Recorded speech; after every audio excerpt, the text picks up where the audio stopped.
एक जगह सेवा कार्य की दृष्टि से आयोजन हुआ। लोगों ने अपने मित्र से कहा कि तुम इतने धनी आदमी हो, दो कुछ। कहने लगा कि अब सब लोग दे रहे हैं तो हमारा देना जरूरी है क्या? अरे भाई, तो सब लोगों का अपनी करनी का फल मिलेगा, तुम भी तो कुछ कर लो। अच्छा तो ठीक है, अच्छा एक काम करते हैं, क्या कल देंगे? ठीक है। दूसरे दिन आया 1 रुपया लेकर, पुराना जमाना, चांदी का रुपया, सो मुट्ठी में दबाए। अब सोचे दें कि न दें, दें कि न दें, दे देना चाहिए। अच्छा, फिर बोला अब जरूरी थोड़ी कि हम भी दें, इतने लोग दे ही रहे हैं। फिर अब जैसे जैसे देने का मन आवे वैसे मुट्ठी और कड़ाई से बंद करे, लेकिन सोचा अब दे ही डालें। अब आध घंटा तो यही सोचता रहा, दें कि न दें, दें कि न दें। फिर सोचा देख लें एक बार, फिर तो ये देखने को मिलेगा नहीं। सो जैसे ही मुट्ठी खोली तो हाथ पसीज गया था, दिल तो नहीं पसीजा, हाथ पसीज गया, पसीना आया। और जो देखा कि हाथ पसीज गया, पसीना, सो रुपए से बोला अरे तुम बहुत रोते हो, हम तुम्हें किसी को नहीं देंगे, फिर जेब में रख लिया। एक वे हैं जो छोड़ते नहीं। हाँ, मुझे एक संत कथा सुना रहे थे। एक सज्जन का नाम था दानचंद। गंगा जी से 12 किलोमीटर दूर उनका गांव था। दानचंद को भगवान ने संपन्नता तो दी थी, धन तो दिया था, लेकिन लोभ ही इतने थे कि लोगों ने व्यंग में ही उनका नाम दानचंद रख दिया था। कभी कोई पुण्य कार्य नहीं किया, कहते खर्च होगा। तो पत्नी ने कहा कि गंगा जी नहाया और 12 किलोमीटर दूर हैं, इसमें क्या खर्च हो रहा है, चले जाओ। सवारी की भी जरूरत नहीं, पैदल पैदल चले जाओ, पर गंगा जी तो नहा लो।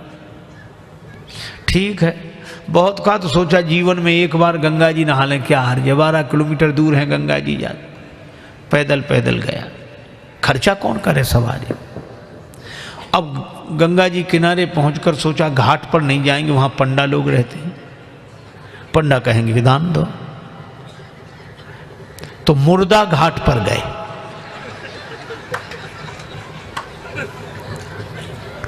मुर्दा घाट तो खाली रहता, कभी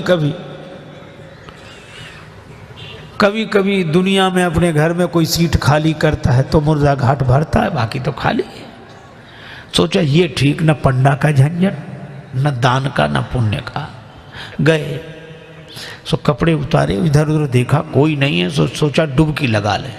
सो जैसे ही प्रवेश किया, डुबकी लगाई। अब कथा बड़ी सुंदर है, भगवान को हंसी लगी कि इतना लोभी आदमी नहीं देखा। तो भगवान ने सोचा कि चलो आज हम इसको छकाते। तो दानचंद ने देखा इधर उधर कोई नहीं था, पर गंगा जी में जैसे ही डुबकी लगा के और बाहर निकले, वैसे ही पंडा के रूप में भगवान उपस्थित। यजमान की जय हो।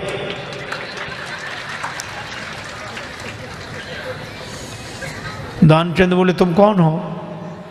भगवान ने कहा कि हम पंडा हैं, संतोषी ब्राह्मण हैं, इसी घाट पे पड़े रहते हैं। दानचंद बोले मुर्दा घाट भी नहीं छोड़ा। पंडा जी बोले हम संतोषी ब्राह्मण हैं और घाट पर तो और पंडा लोग रहते हैं, हम तो यहीं पड़े रहते हैं, और हमारे लिए कोई ना कोई आप जैसा यजमान आ जाता है, 1-1 वर्ष तक का खाने पीने का इंतजाम कर देता है। दानचंद बोले 1-1 वर्ष इंतजाम? हम एक दिन का भी नहीं कर सकते, एक समय का भी नहीं। पंडा जी बोले कोई जबरदस्ती थोड़ा ही है, आपकी जैसी श्रद्धा हो, कुछ ना कुछ तो देना पड़ेगा। दानचंद बोले हमने आज तक नहीं दिया। पंडा जी बोले आज तो देना पड़ेगा। तो अब सोचा क्या करें, बोले उधार दे रहे हैं। उधार? हाँ। कितना? बस वो 1 धेला, उन दिनों चलता था 1 धेला, बस 1 पैसा। भगवान ने कहा चल दिया, तो संकल्प करा लिया, 1 धेला उधार देकर 12 किलोमीटर गया, नहाया, फिर 12 किलोमीटर पैदल चलकर आया। शाम होने को आई, थका हुआ दानचंद बेचारा घर में भीतर सोने ही जा रहा था। तब तक दरवाजे पे आवाज आई, यजमान की जय हो। दानचंद का देखो कौन है, पत्नी बाहर गई, देख आई और बोली किसी पंडा से कुछ देने के लिए कहे आए थे? दानचंद जी बोले कहा था। बोले आ गए, बाहर ही हैं। दानचंद बोले आ गया वो? हाँ। दानचंद बोले कि कह दो कि अभी दानचंद बीमार हैं, 2-4 दिन बाद आना। पत्नी ने कहा कि वो तबीयत खराब हो गई, वो बीमार ज़्यादा हैं, आप 2-4 दिन बाद आना। पंडा जी बोले दान मिले चाहे ना मिले, पर हमारे संकल्प में वो हमारे यजमान बीमार हो, ऐसे संकट के समय यजमान को छोड़ना धर्म नहीं। हम भी यहीं रहेंगे जब तक वो स्वस्थ नहीं हो जाते, यहीं इंतजाम कर दे। आप तो सामग्री ला दो, हम तो बना लेंगे अपने हाथ से भोजन। पत्नी ने फिर जाके कहा, पर दानचंद भी अद्भुत आदमी। कहने लगा नहीं जा रहा ना, वो लोग कह रहे यहीं रहेंगे जब तक बीमार रहोगे।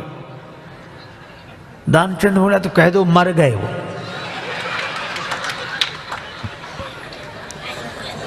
तो ये ऐसे कैसे कह दें? दानचंद बोले तुम कह दो हम श्वास रो के पड़े रहेंगे। पत्नी ने झूठे जाकर रोते हुए अभी अभी चले गए, वो समाप्त। पंडा जी बोले चले गए, मर गए?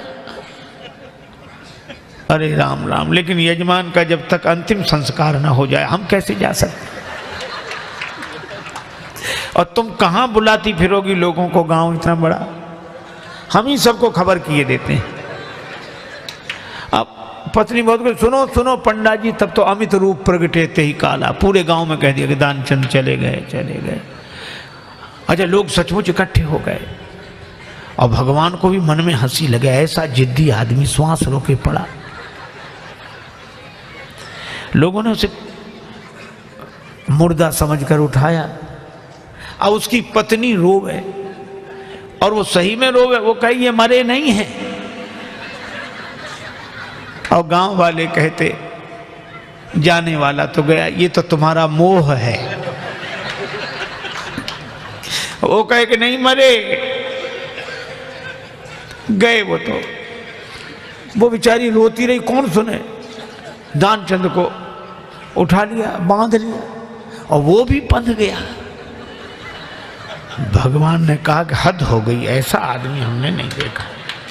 भगवान को लगा कि सब हमसे हार जाते हैं, आज हम हार गए इससे। ले गए, चिता पर रख दिया, अग्नि लगने वाली थी। भगवान ने कहा ये मर जाएगा लेकिन देगा नहीं कुछ। तो भगवान ने कहा कि यजमान के कान में हम कुछ मंत्र बोलेंगे। हाँ ठीक है। सो भगवान ने कान में कहा, आया हूं बैकुंठ से तुम हित नाता जोड़। भगवान ने कहा कि हम हार गए, हम भगवान हैं, बैकुंठ से आए, तुमसे नाता हमने जोड़ा। सो पंडा ने जो कहा कि आया हूं बैकुंठ से तुम हित नाता जोड़, तो दानचंद ने सोचा ये तो भगवान है। सो आंख खोली, और जो आंख खोली तो वही पंडा, और जो पंडा को देखा तो फिर आंख बंद कर ली। भगवान ने कहा कि हम तुमसे कुछ नहीं लेंगे, मांग ले हो वरदान कछु, तुम ही हमसे कुछ मांग लो। तो दानचंद क्या बोला? बोले धेला दीजिए छोड़, बस वही छोड़ दो और कुछ नहीं चाहिए।